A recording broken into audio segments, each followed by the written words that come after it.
15장 1절에서 2절 그리고 22절부터 29절입니다.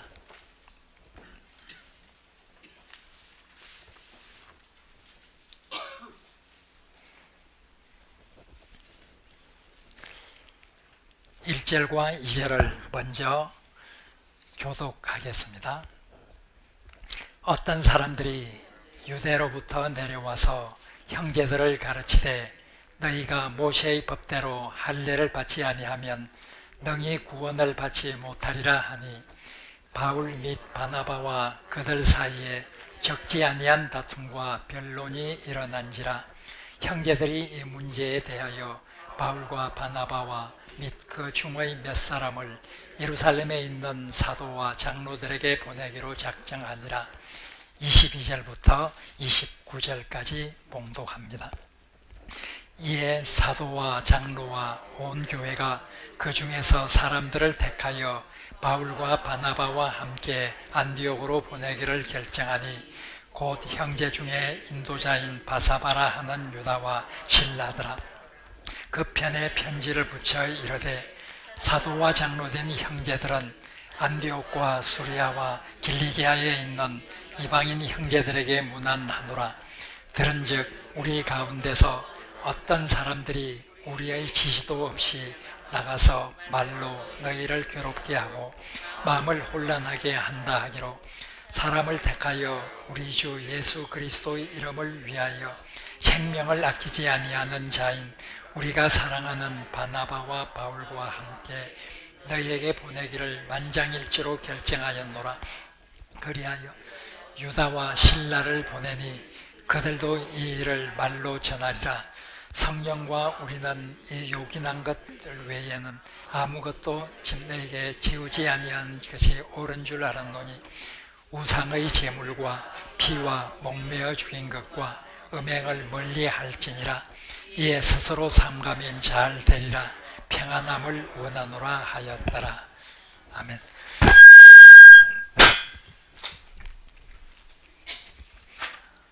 오늘은 이제 안디옥 교회에서 일어난 하나의 논쟁과 그 논쟁의 해답을 이젠 예루살렘 회의에서 찾는 이런 내용이 기록되어 있습니다. 우리가 안디옥 교회에 대해서 공부를 하였습니다. 원래 안디옥 교회는 세례반의 일로 인해서 박해를 받은 사람들이 피신을 해서 전도해서 세운 교회가 안디옥 교회였죠. 안디옥이라고 하는 이 도시는 당시 로마와 알렉산드리아와 함께 로마 제국에 있던 도시 중에 3대 도시 중에 하나였죠. 그 정도로 큰 도시인데 이곳에 복음이 전해지고 많은 사람들이 믿게 되었고 바나바가 예루살렘 교회의 파송을 받아서 가서 봉사함으로 더욱 교회가 발전되고 바나바가 안디옥 교회의 지도자로 있으면서 이 길리기아 지방에 있는 다소, 바울의 고향이죠. 자기 고향에 가서 머물고 있는 바울을 데려와서 함께 안디옥에서 지도자로 일하면서 더욱더 교회가 크게 부흥하였다. 우리가 여기에 대해서 공부를 하였습니다. 그리고 이젠 지난 수요일은 안디옥 교회는 하나님의 명령을 받고 바울과 바나바를 선교사로 파송을 하라고 하는 이런 하나님의 명령에 순종해서 바울과 바나바를 선교사로 파송을 했고 바울과 바나바는 이젠 이방 선교를 위해서 구보로 섬으로 해서 쭉 올라가서 안디옥, 여기에 있는 안디옥이 수리아 지방의 안디옥인데 비해서 여기에 있는 안디옥은 비시디아 지방 안디옥이죠. 이 안디옥, 이고니온, 루사드라, 더베 이런 쪽을 전도하고 와서 이젠 안디옥으로 돌아왔다. 여기까지가 지난 시간에 우리가 공부한 내용입니다. 오늘은 이제 초대교회에서 있었던 큰 문제가 있었습니다. 그것은 할례 문제였습니다. 할례. 하나님께서는 아브라함에게 명령을 하셨죠. 창세기에 보면 바로 내 백성이라고 하는 그런 어떤 외적인 표시로 이스라엘의 남자들은 반드시 할례를 받아야 한다 하고 하나님께서 말씀을 하셨고, 이 할례는 유태인들이 거의 정말 절대적으로 순종을 하는 그런 하나님의 명령으로 받아들이고, 이스라엘 사람들은 남자는 누구든지 할례를 받도록 하는 이런 전통을 가지고 있었습니다. 하나님께서 아주 강하게 말씀을 하셨죠. 누구든지 남자로서 할례를 받지 않으면 그는 내 백성 중에서 끊어질 것이다. 하나님께서는 할례를 받아서 하나님의 백성인 표를, 외적인 표시를 가져야 한다 하고 말했습니다. 그런데 이젠 유태인들은 할례를 받는 여기에 관해서 아무런 문제가 없습니다. 예수를 믿는다 할지라도, 유태인들은 예수를 믿는다 할지라도 이 조상 때부터 내려오는 이런 할례를 다 받았습니다. 아무 문제가 없습니다. 문제는 이방인이었습니다. 복음이 이방 땅으로 번져나갔죠. 복음이 특별히 안디옥 교회에 이젠 복음이 전해지고 이방인들에게 복음이 전해서 안디옥에 큰 교회가 생기게 되었습니다. 이 안디옥 교회는 유태인들도 있었고 이방인들도 있던 그런 교회였습니다. 아마 이방인들이 더욱더 많았겠죠. 그런 안디옥 교회였고, 이젠 복음이 바울을 통해서, 바울과 바나바를 통해서 이방 지역에 널리 전해지게 되었어요. 이렇게 전해지게 됨에 따라서 이방인 기독교인들이 점점 많아지게 됩니다. 그럴 때 이젠 필연적인 문제는 이방인들이 할례를 받아야 하는가, 이 문제였습니다. 하나님께서는 아브라함에게 할례는 하나님의 백성된 표시로서 남자들은 반드시 받아야 한다 명령을 하셨는데, 유태인들에게는 아무 문제가 없는데 이방인들도 그럼 이런 할례를 받아야 하는가? 여기에 관해서 초대교회에 굉장한 어려움이 있었습니다. 이 문제는 초대교회에서 굉장히 뜨거운 논쟁거리였습니다. 우리가 갈라디아서를 읽어보면 갈라디아서의 핵심 주제가 할례를 받아야 되는가 하는 것이었습니다. 어떤 사람들이 갈라디아 지역에서 할례를 받지 않으면 구원을 받지 못한다, 하나님의 백성이 되지 못한다, 이렇게 가르쳐서 갈라디아 사람들이, 갈라디아 교인들이 마음에 상당히 동요를 받고 있을 때 바울이 그 소식을 듣고 갈라디아 교회에게 편지를 쓰는 것이죠. 할례를 받아서 의롭게 되는 것이 아니다, 믿음으로 의롭게 된다 하는 것을 다시 한번 갈라디아 교회 사람들에게 깨우쳐준 그 편지가 갈라디아서죠. 로마서를 읽어보면 계속해서 바울은 할례를 가지고 구원을 받는 것은 아니다, 할례로 의롭게 되는 것은 아니다, 계속해서 그렇게 가르치고 있습니다. 왜 그렇게 가르칠까요? 그렇게 가르치고 있다는 것은 그 당시 많은 사람들이 할례를 받아야 의롭게 된다 이렇게 주장을 하고 그렇게 믿는 사람이 많았기 때문에 바울은 할례를 행함으로 의롭게 되는 것이 아니라는 것을 그렇게 강조를 하고 있는 거죠. 초대교회에서 이것이 굉장히 뜨거운 이슈였습니다. 이방인들도 할례를 받아야 하는가? 여기에 관해서 초대교회에서 바로 공식적인 교회 회의를 통해서 결정한 것이 예루살렘 회의였습니다. 이 할례 문제에 대해서 예루살렘 회의, 바로 예루살렘 교회에서 이 문제를 두고 공식적인 주제로 올려서 회의를 했어요. 그 회의가 예루살렘 회의였고 이것이 사도행전 15장이에요. 15장에 나오는 것이 바로 예루살렘 회의였고, 이 예루살렘 회의의 주 목적은 바로 할례를 받아야 하는가, 이방인들도 할례를 받아야 하는가, 이것이 예루살렘 회의의 주제였어요.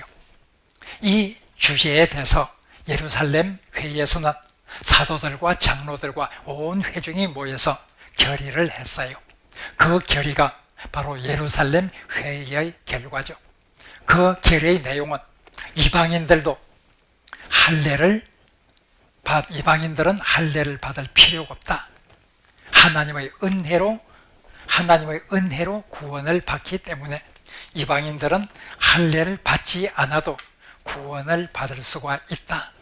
이것이 바로 예루살렘 회의의 결과였어요. 할례에 대해서 교회 최초로 공식적인 선언을 한 그것이 예루살렘 회의였고, 그것이 오늘 읽은 본문 15장에 있습니다.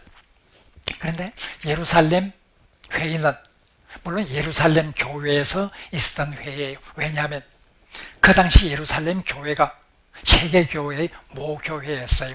여기에 베드로도 있고 요한도 있고 이렇게 많은 사도들과 장로들이 세웠던 교회, 그리고 지금도 바로 사도들과 장로들이 이곳에서 바로 활동하는 그런 교회였기 때문에 예루살렘 교회의 결정은 그만큼 권위가 있었던 것이죠.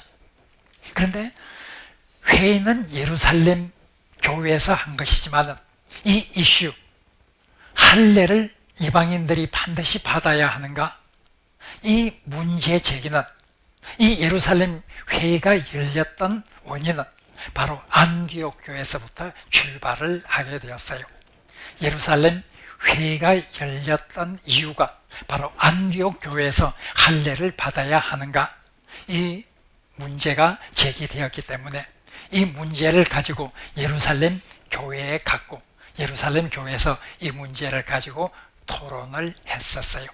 그만큼 바로 이 문제는 안디옥 교회에서부터 출발을 해서 예루살렘 회의가 바로 개최되는 이런 원인이 되었다 하는 것을 우리가 알 수 있어요.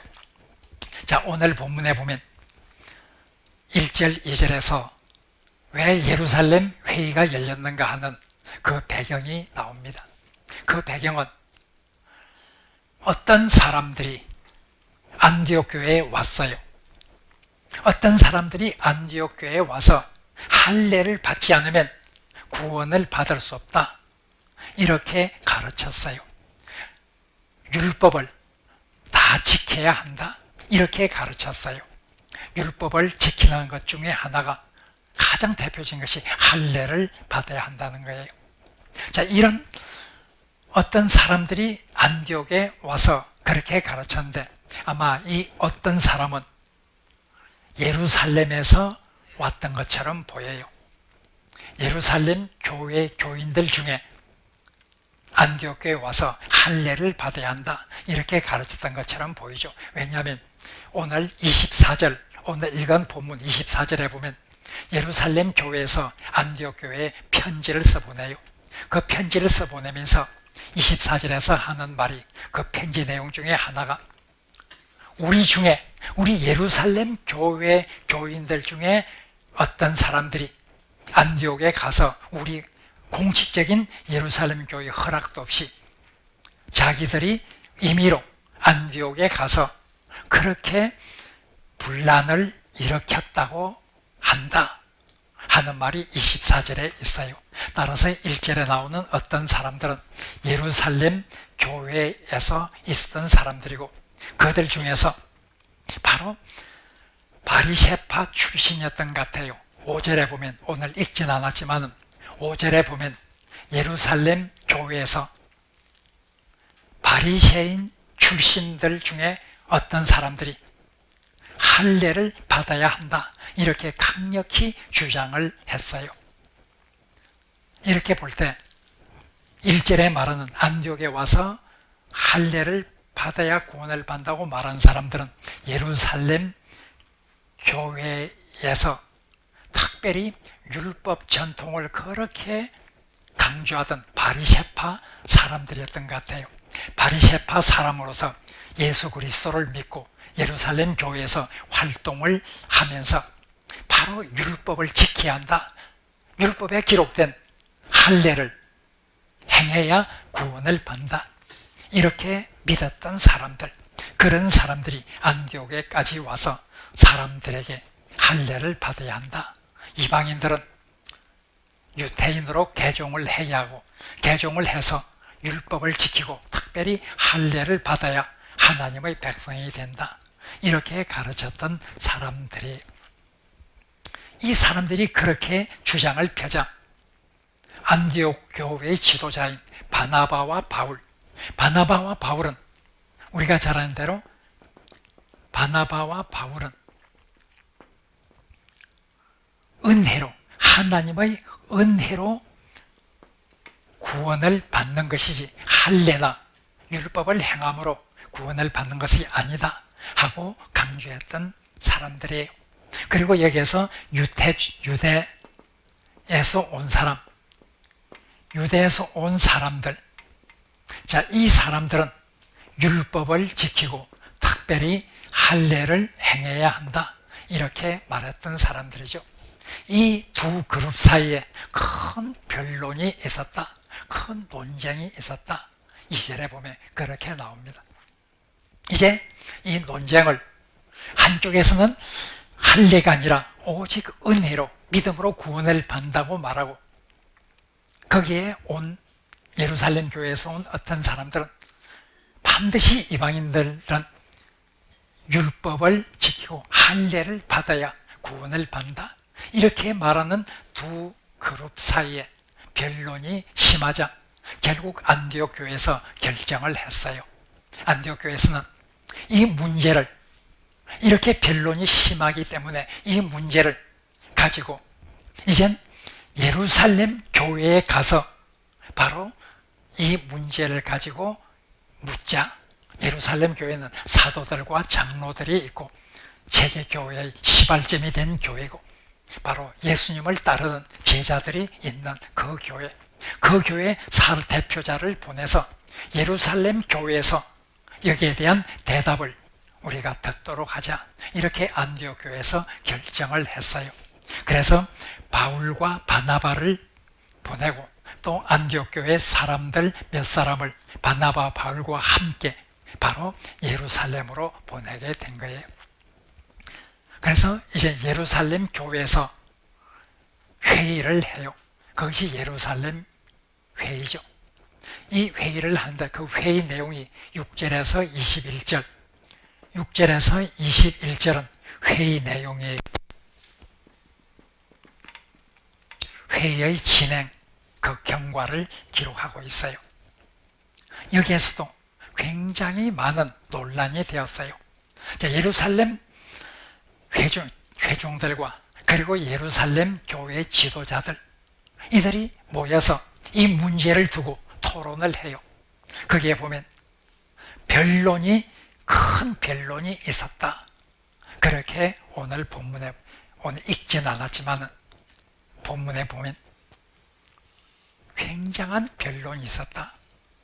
아주 팽팽했어요.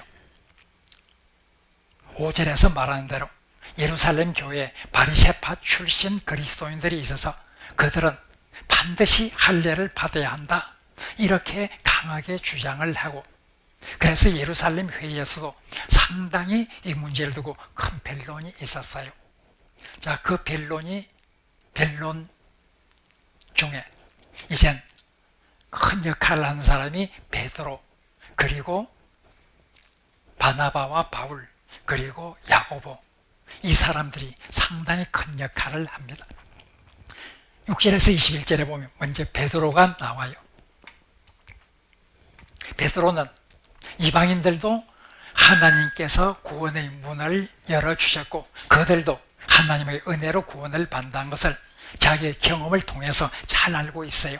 베드로는 이미 이방인 고넬료의 집에 들어가서 그 고넬료의 집을 구원시키는 이런 놀라운 하나님의 역사를 경험했던 사람이에요. 베드로는 자기의 경험을 토대로 하나님께서는 유대인뿐만 아니라 이방인들도 하늘의 백성으로 그렇게 삼아 주셨다, 우리가 이방인들에게 어떤 할례라든지 이런 것들을, 이런 올무를 놓을 전혀 이유가 없다. 하나님께서는 그들도 유대인과 꼭 마찬가지로 은혜로서 하나님의 백성으로 받아주셨다 하고 말을 했어요. 그리고 이젠 바나바와 바울, 그 베드로의 뒤를 이어서 바나바와 바울은 자기들이 선교 여행을 하면서 이방인들에게 얼마나 하나님께서 큰 이적과 기사를 베풀어 주셨는지, 사실 바울과 바나바가 이방인 전도를 하면서 굉장히 많은 이적과 표적이 뒤따랐어요. 바울과 바나바는 바로 자기들이 이방인 사역 중에, 이방인 선교 중에 하나님께서 얼마나 큰 표적과 기사를 이방인들에게도 내려주셨는지를 설명을 했어요. 그리고 마지막으로 야고보가 말하죠. 야고보가 예루살렘 교회의 큰 기둥이죠. 우리가 예루살렘 교회는 처음 시작될 때는 12사도를 중심으로, 물론 가룟 유다는 죽고 가룟 유다 대신에 마띠아라고 하는 사람이 선택되어서 12사도가 되었죠. 12사도 중심의 교회였어요, 예루살렘은요. 그런데 12사도는 계속해서 예루살렘에 머물러 있을 수가 없어요. 12사도들은 때때로 예루살렘을 떠나서 각지로 다닐 수밖에 없었어요. 그런 때에 야고보는 예루살렘 교회에 남아서 많은 활동을 하게 됐죠. 여기에 있는 야고보는 예수님의 제자 야고보가 아닙니다. 예수님의 12제자 중에 야고보가 있었는데 그 야고보는 이미 죽었어요. 사도행전 12장에 야고보의 순교가 나와요. 그러면 15장에 나오는 이 야고보는 예수님의 제자 야고보일 수가 없어요. 야고보는 이미 12장에서 순교를 당했어요. 이 야고보는 예수님의 형제 야고보예요. 예수님께는 형제들이 있었어요.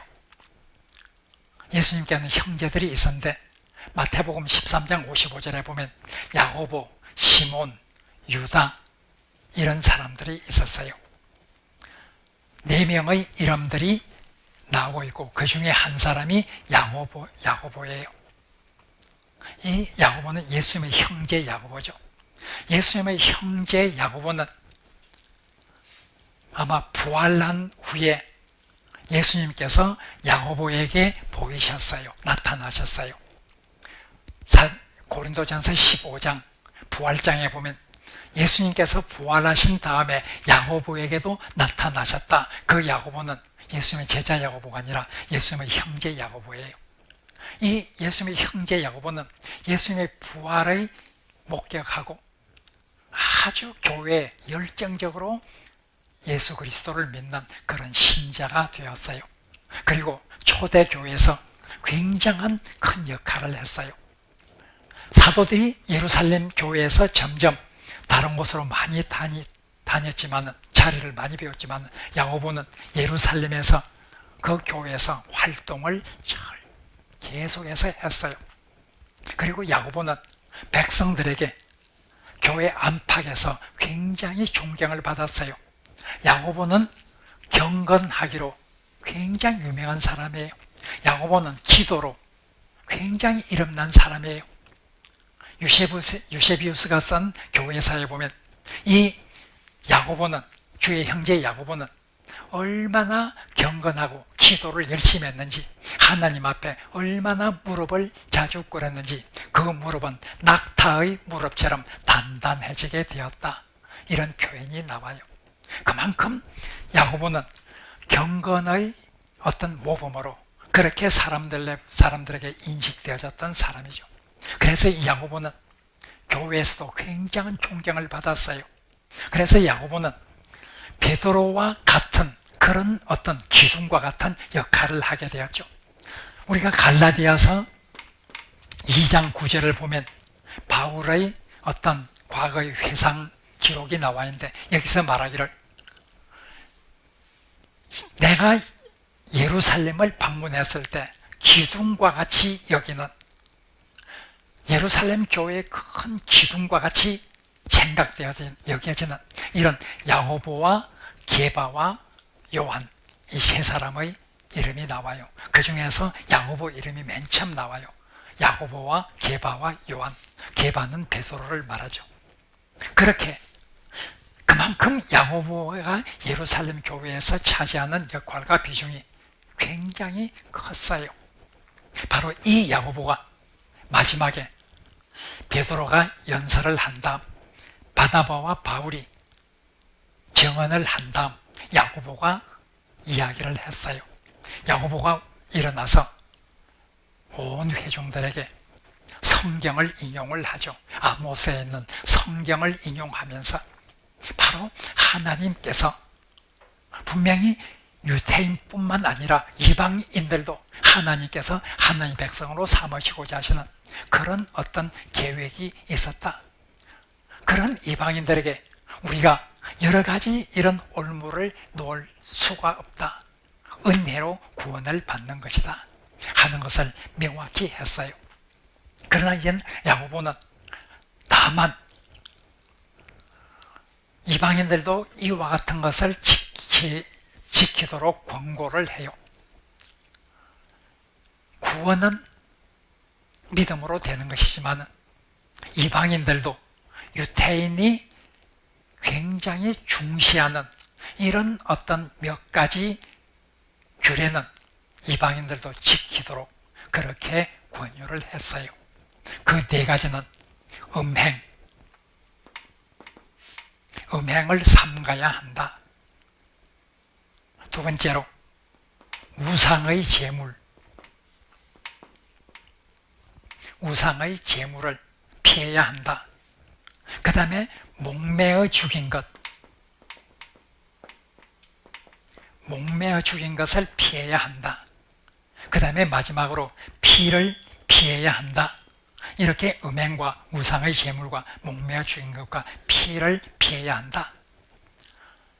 믿음으로 구원을 받지만 이방인들도 유대인들이 중시하는 이 네 가지 사항은 이방인들도 지키도록 이렇게 권고를 하는 것으로 그렇게 제안을 했어요. 야고보는 제안을 하기를 이방인들도 똑같이 믿음으로 하나님의 은혜로 구원을 받는다. 할례는 구원을 받는 그런 조건이 될 수가 없다.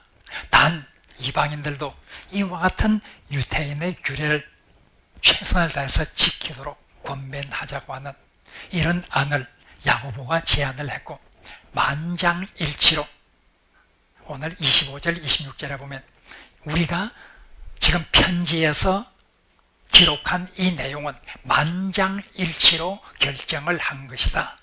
이렇게 설명을 하죠. 만장일치로 할례는 구원의 조건이 아니다. 그리고 이방인이라 할지라도 음행을 피하고 우상의 제물을 피하고 목매어 죽인 것을 피하고 피를 피해야 한다 하는 거예요. 이 네 가지는 우리가 음행은 당시 이방인들은 헬라인들은 유대인들보다 음행에 대해서 굉장히 어떤 가볍게 보고 있었어요.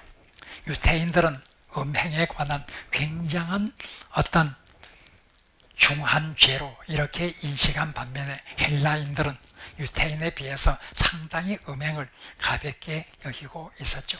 이방인들도 이 음행을 피해야 한다고 하는 이것만큼은 이방인들도 꼭 기억해야 한다 하고 말했어요. 또 나머지 세 개는 먹는 것, 마시는 것과 관련이 있어요. 여기에서 우상의 제물을 피하라고 하는 이 말은 우상을 섬기는 이런 일에 함께 동참해서 음식을 나눠 먹고 하는 그런 일을 피하라는 거예요. 하나님께서 정말 우상 숭배를 그렇게 싫어하기 때문에 우상의 제물을 피해야 한다. 물론 우상을 전혀 섬기지는 않고 우상에게 바쳐진 제물을 먹을 수 있느냐 없느냐 하는 것은 또 다른 문제예요. 고린도전서 8장 이하에서 바울은 우리 그리스도인들이 우상에게 바쳐진 제물을 먹을 수 있는가 없는가 하는 그 문제에 관해서 고린도전서 8장 이하에서 다루고 있어요. 여기에서 우상의 제물은 단순히 우상의 제물을 먹어도 되느냐 안 되느냐는 그것보다 더 깊이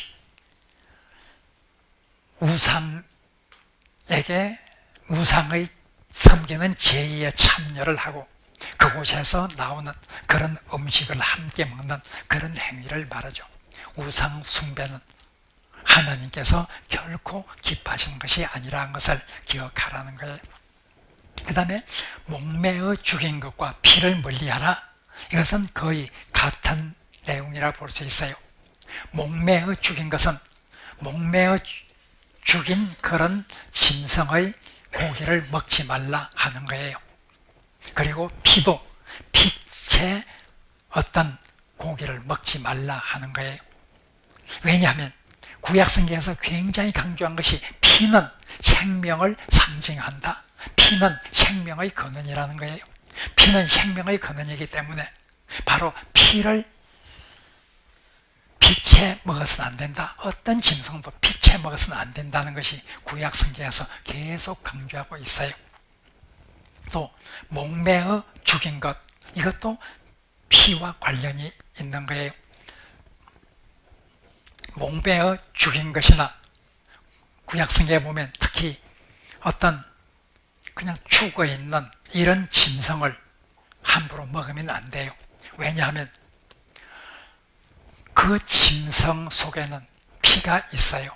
그런데 그 피가 죽음을 통해서 피가 잘 쏟아져 나왔는지 아니면 그 피가 지금 살에 응고가 되어 있는지 그것을 알 수 있는 길이 없어요. 따라서 그렇게 죽어있는 어떤 짐승을 발견했을 때 유태인들은 먹어서는 안 된다. 왜냐하면 피채 고기를 먹어서는 안 되는데 바로 그런 죽어있는 짐승인 경우에는 피채 먹는 그런 어떤 결과가 나올 수 있기 때문에 죽은 짐승의 고기는 먹지 못하도록 그렇게 말하고 있죠. 또 목매어 죽인 것도 마찬가지예요. 꼭 마찬가지로 목매어 죽인 그 짐승은 피를 잘 쏟아냈는지 그것이 구별이 안 돼요. 그렇기 때문에 목매어 죽인 것도 결국 피채 먹지 말라고 하는 이 내용과 거의 같은 그런 내용이라 볼 수 있어요. 따라서 이런 것들을 먹어서는 안 된다. 이미 말씀드린 것처럼 우상의 제물도 우상 숭배와 관련이 있고 이런 이스라엘의 규례를 지킴으로 인해서 이런 것을 먹느냐 먹지 않느냐 하는 그 자체가 구원과 관련은 없어요. 그러나 문제는 이런 하나님께서 이런 것을 줄 때 피는 생명의 근원이기 때문에 생명을 중시하는 이런 인식을 하나님의 백성들은 반드시 가져야 된다고 하는 그런 의미에서 이렇게 주신 것이죠. 따라서 바로 야고보는 정말 유대인들이 지키고 있는 것 중에 음행을 멀리해야 된다. 우상을 섬겨서는 안 된다. 생명을 중시해야 된다고 하는 이런 근원에서 나온 이런 내용들을 이방인들이라 할지라도 반드시 지키도록 권고하자고 하는 이런 안을 야고보가 제안을 했고 만장일치로 야고보의 안이 가결되어서 이젠 편지를 써서 이 문제를 제기했던 곳이 안디옥이었어요. 그래서 편지를 써서 안디옥뿐만 아니라 오늘 본문에 보면 편지를 써서 안디옥과 수리아와 길리기아에 있는 그리스도인들에게 편지를 하죠. 안디옥은 수리아 지방의 수도였어요. 그리고 길리기아는 바로 바울의 고향이었던 다소를 포함한 지역이죠. 이 길리기아 지역, 수리아 지역 옆에 있던 길리기아 지방. 그래서 안디옥과 수리아 지역과 길리기아 지역에 있는 그리스도인들에게 바로 이방인들은 할례 없이도 구원을 받을 수 있다. 그러나 이방인들도 유대인들이 지키는 규례 중에 이런 것들은 꼭 지킬 수 있도록 이렇게 권고를 하는 그런 편지를 보내는 내용이 오늘 22절부터 29절이죠. 그래서 22절부터 29절은 이미 설명한 6절에서 21절에 있던 회의의 내용을 요약해서 이젠 그 답장을 보내는 것이 바로 오늘 읽은 22절에서 29절의 내용이에요. 그래서 안디옥 교회는 오늘 29절까지 읽었지만 30절과 31절에 보면 이 편지를 받고 안디옥 교회가 굉장히 기뻐했어요. 할례를 받아야 구원을 받는 것인가?